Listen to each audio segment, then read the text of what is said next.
Olá! A gente especificamente vai falar muito sobre a obra do John Kotter e mais especificamente um livro dele chamado Liderando Mudanças. Como é que ele divide, né? Ele chama dos 8 passos da mudança, né? Então ele passa por 8 passos que são importantes para você levar em conta num processo de mudança.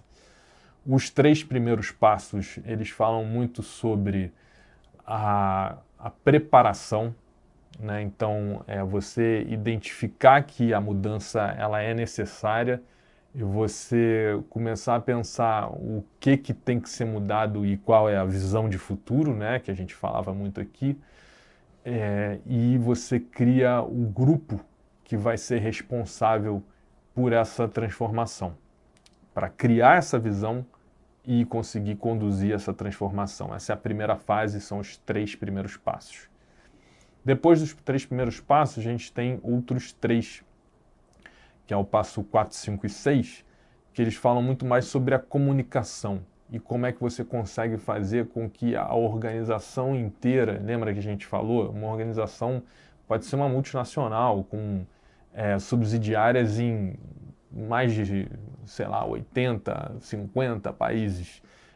Tem milhares de pessoas trabalhando nessa organização. Então, como é que você faz aquilo que foi preparado naquele grupo, né, de pessoas, naquela preparação da transformação, como é que você faz isso ser comunicado e isso realmente ter uma influência, um impacto e começar a participar das decisões que as pessoas tomam no dia a dia, no que elas estão fazendo dentro daquela organização. E, finalmente, os 2 últimos passos, eles falam sobre a consolidação dessa transformação. Num processo de transformação, você vai estar sempre mudando, né? E sempre vai ter essa força contrária, que é aquela tradição que já existia. Quando a gente chega nos 2 últimos passos, e principalmente no último, o que a gente começa a ouvir é que aquilo que alguns anos atrás foi uma transformação vira a maneira de fazer as coisas.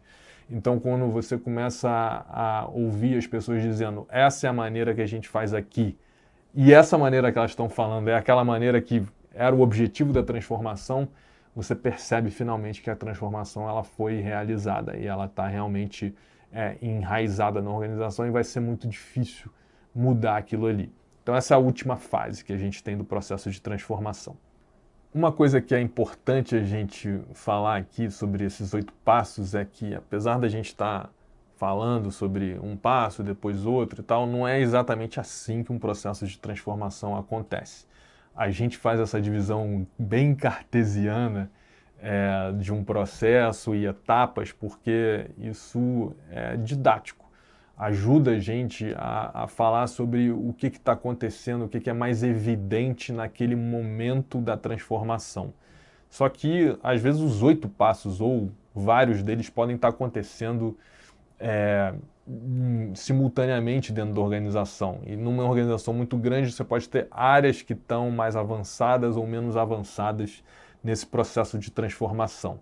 Então, o que a gente quer deixar claro aqui é que você não precisa abrir e fechar um passo para depois abrir o segundo passo e fechar ele para passar para o terceiro.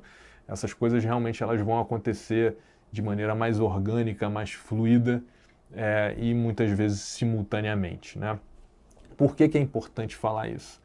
Porque o processo de mudança ele não é uma questão só gerencial, né? E quando a gente fala muito sobre passo, fluxo de processo, etapa, parece muito mais que a gente está falando de gestão. Lembra, gestão é fazer aquilo que já está programado e controlar aquilo que está programado. E parece que a gente está falando menos sobre liderança, que liderança é muito mais sobre passar ideias, comunicar o que precisa ser feito e olhar para uma visão de futuro. E quando a gente fala dos 8 passos de Kotter, a gente está falando, na verdade, de liderança, né? De processos de liderança, como conduzir, como liderança, esses processos de transformação.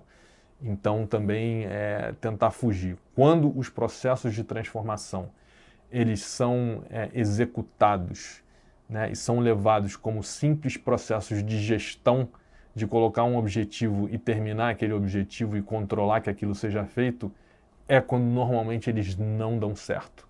Então, quando a gente fala sobre processos de mudança, a gente está falando muito mais sobre liderança.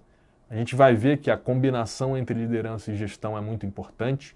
É fundamental a gente saber em que etapa a gente está, ou que características são mais evidentes naquele momento da transformação que fazem a gente entender que a gente está em determinada etapa, e isso sim é gestão. A gente tem objetivos para aquela etapa, só que de uma forma mais ampla, a gente está falando sobre um processo de liderança.